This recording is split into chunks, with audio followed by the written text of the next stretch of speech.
Sabach Hashem, we're going to speak today about the connection of different souls. The way that different souls are connected to each other, and the way that different souls get energy.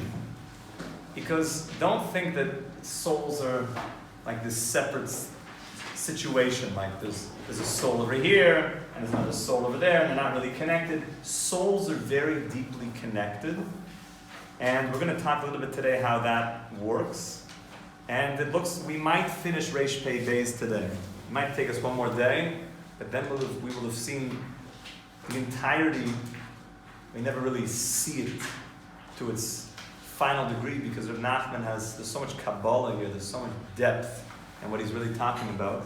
But at least we'll have begun to enter that world of Rav Nachman and Reish Pei Beis.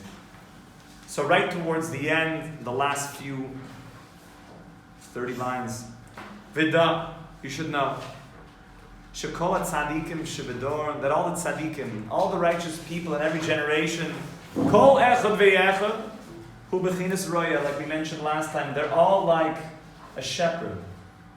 Which means not only was Moshe Rabbeinu, was Moses like a shepherd, that he gave his life for the flock. And every generation, the righteous give their life for the flock. They give if you've never met Rav Chaim Kanievsky, it's unbelievable. He doesn't have a life except for Klal Yisrael.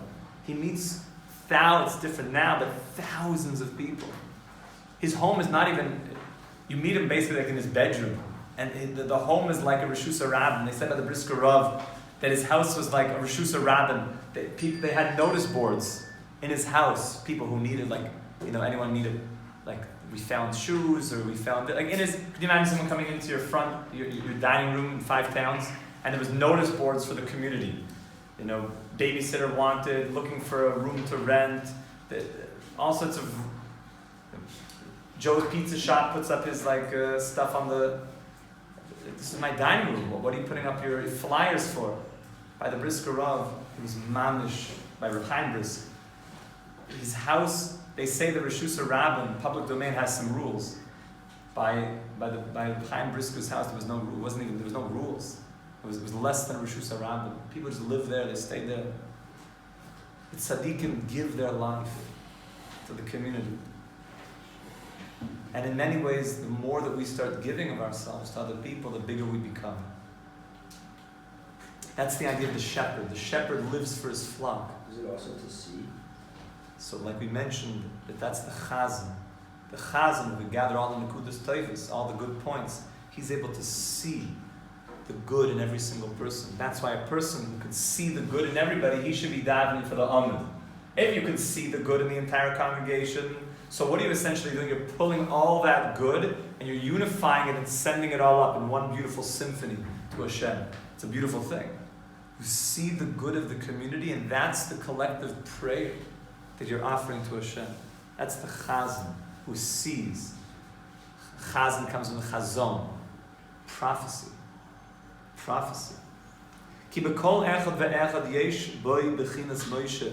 In every single generation, there's the spark. The sparks of the soul of Moshe Rabbeinu goes into all the tzaddikim. That's why in the Gemara it says Shaper Ka'amris Moshe, that they would be talking to each other and they would start calling each other Moshe. Even though it was Abaye and Rava. His name's not Moshe, it's Abaye. The answer is that the spark of Moshe was twinkling inside of him, and in the Gemara they're recognizing that Moses' soul is being reincarnated inside you, is twinkling inside of you. We mentioned also when a person says good news, it's the soul of Elijah the prophet is twinkling inside of you. The kol echad ve'echad lefim bechinosai. Now this is about to get very deep. Every single tzaddik, like we mentioned, makes a mishkan. The mishkan is like a sanctuary, right? It's a shul.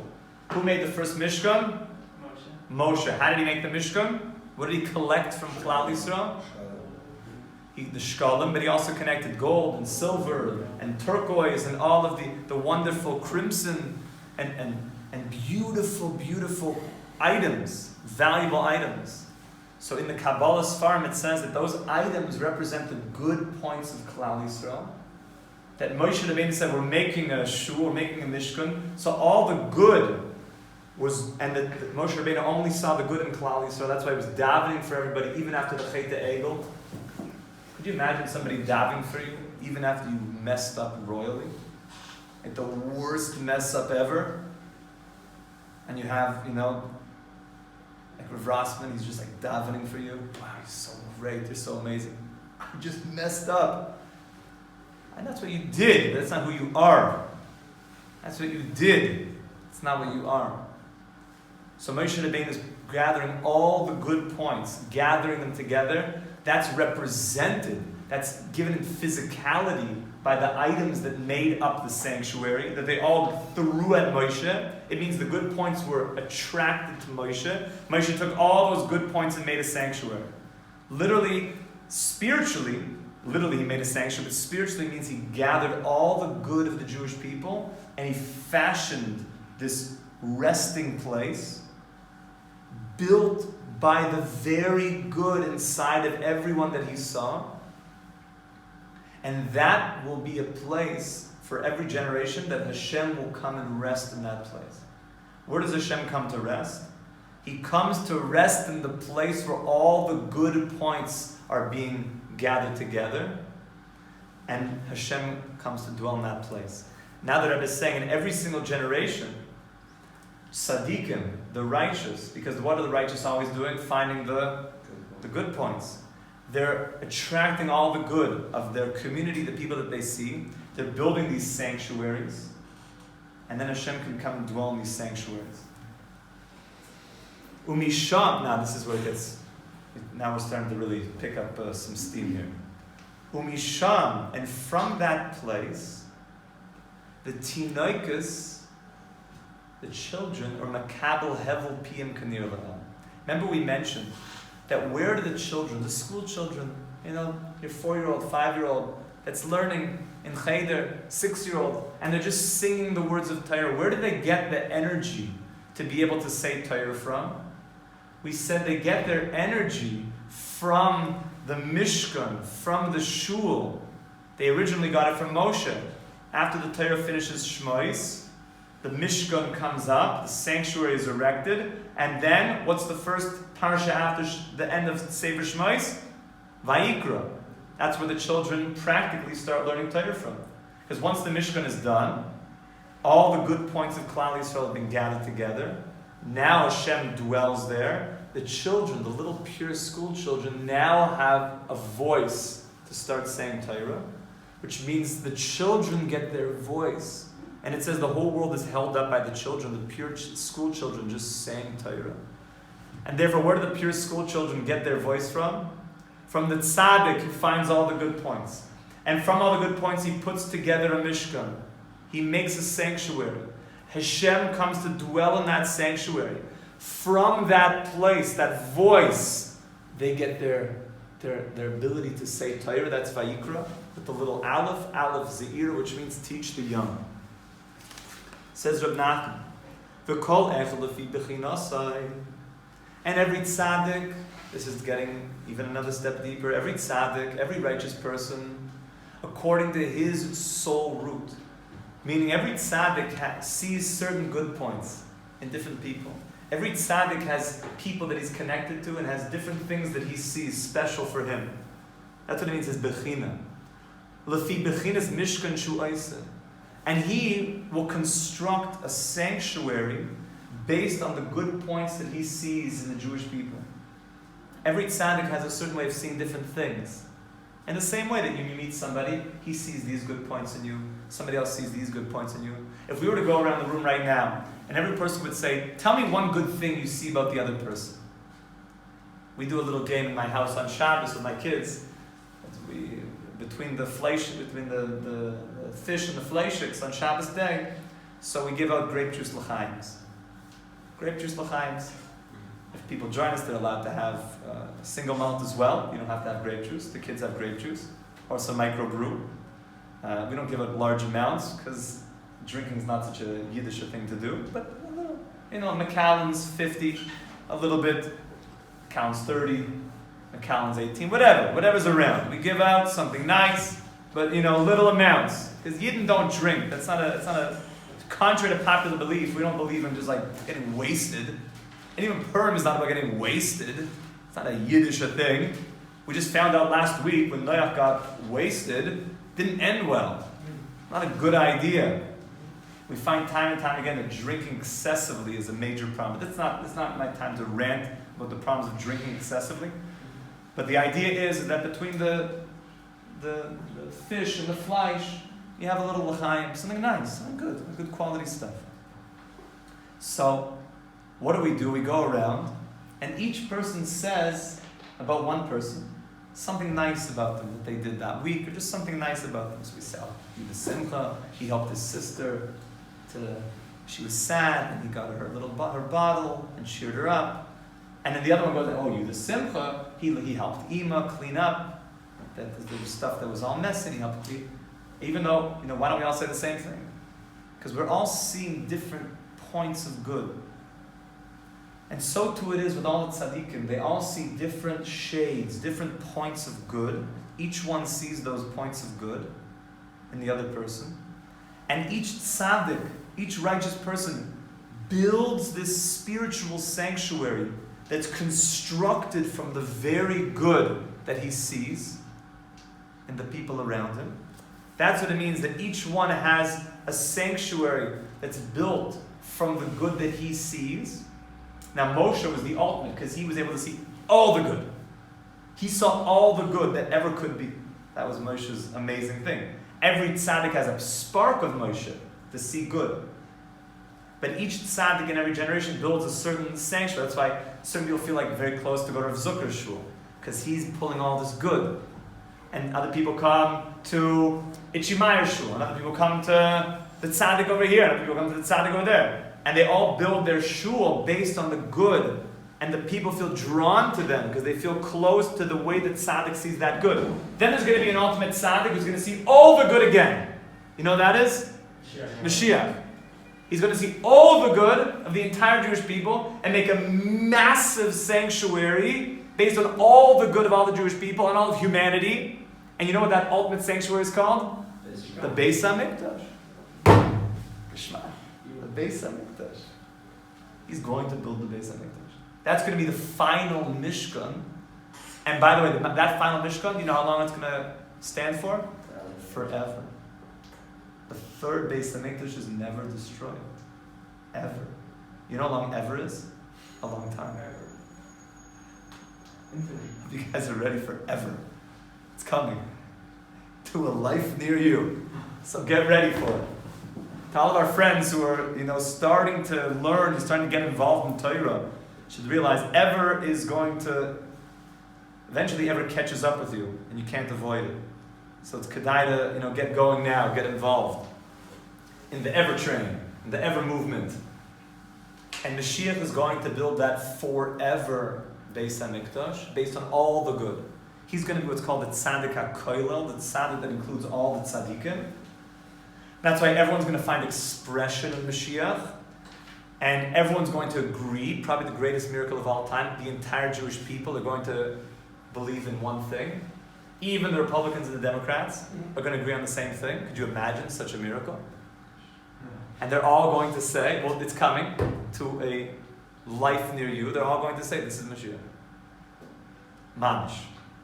And Mashiach is the one that sees all the good and pulls all the good together and then constructs the ultimate sanctuary through that good, and that's called Beis HaMikdash. That's called the Binyan HaShlishi. That's going to be forever. Forever. As we get closer to that, every generation has tzaddikim that each see the good, and therefore different souls are drawn to that particular tzaddik because that tzaddik sees the good in them. That's why, like we said, people feel connected to different people. Says the Rebbe. And that's why, remember, what comes out of the sanctuary? The breath of the children. Those children are getting their breath, their life force from a certain tzaddik.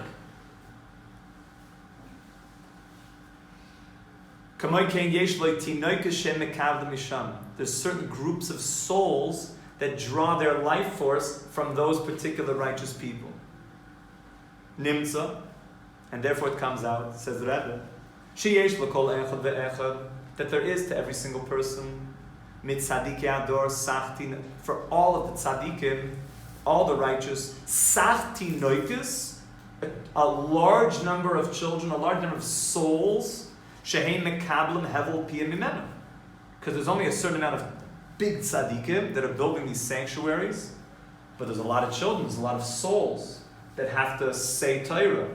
So each tzaddik has a very large amount of souls that are getting their life force from the sanctuary that the tzaddik built out of the nekudas tovos, out of the good points that he found. Kol ech lefi bechinasa k'nei la'el, and every one of those tzaddikim, each one according to the types of good that he sees, will attract the souls of those children to receive the life force from that tzaddik. K'nei la'el, like we mentioned. And this is what the Gemara says, a very cryptic Gemara that we're going to have to explain. The Gemara says in Shabbos, Lamed Gimel and Beis, 33b, the following idea. It's quoting a verse from Shir HaShirim. Shir HaShirim is the Song of Songs, written by King Solomon. Shir HaShirim is an allegorical love song. Like Rabbi Akiva called Kodesh Kadosh, the Holy of Holies, the deepest part of the Torah, is Shir HaShirim, the Song of Songs. It's an impassioned love song between Hashem and Klal Yisrael. And one part of it, Klal Yisrael are calling out to Hashem. The bride is calling to her beloved one, and saying, how are we going to survive? This is the simple meaning of the verse we're about to read. How are we going to survive in this long exile? And we're going to be exiled. The bride is going to be estranged from her husband. How are we going to find our way? How are we going to survive during this time of exile? So the pasuk says, Urei. First, shetinoiges net pasuk mal oven ador shenemar. Urei es gidiyoi sayach. Urei, and pasture. Urei is like shepherd. Gidiyoi sayach. You should shepherd your sheep. Al mishkanois harayim. Go take your sheep and have them shepherded by the tents of the shepherds.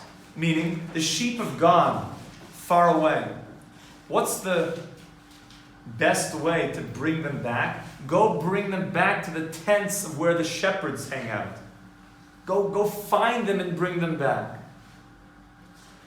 What this means allegorically is that when Hashem, when we're worried about how we're going to survive in Galus, we're like these sheep that have gone astray. Hashem says, go take the sheep and bring them back to the tents of the shepherds. Who are the shepherds we're talking about? The tzaddikim, Avram, Yitzchak, and Yaakov, our bubis and zaydis. Go bring the sheep that have gone astray and bring them to the way it was in Europe a little bit. Bring them to the way that it was in, davening. It's Yiddish. It means to pray. But davening comes from a little bit of the Aramaic da'avuon. Da'avuon, like our fathers did. What's davening? What was my Zaydi doing? What was my great Zaydi doing? What was his Zaydi doing? What were they doing? We're so deeply connected to where we come from. They knew things. They knew big secrets. We think, what did they know? No. What did they know? They knew. There's a famous story of Rabbi Yaakov Kamenetsky. I say it all the time. It's so good. It's so precious. That there was a certain person. He wasn't a believing person. And he came to Rabbi Yaakov, and he saw that Rabbi Yaakov, who was the greatest Torah sage of the generation, this is about 25, 30 years ago, he said to him, 40 years ago, he said to him, I see that your son treats you so nicely. Why is that? Because this non-believing, he was a Jew, but this non-believer, his son rebelled against him, and, it was like a bad, dad-son situation. He says, it's so nice. Like, why does your son, he respects you, he speaks nice to you. Like, what? And my son basically, hates me. So Yaakov said, there's one difference between you and I. And this will explain. He said, when my son sees me, so he sees me as one step closer to Har Sinai, one step more connected of where we come from, of that pure revelation. And every generation, it's true, we still have it, but in many ways we're holding on and we're giving everything we can over, and it's alive and well, it's alive in our hearts. But the elders know secrets, and therefore my son sees me as one step closer to something pristine. But your son, who believes that we came from monkeys, sees you as basically one step closer to the monkey man.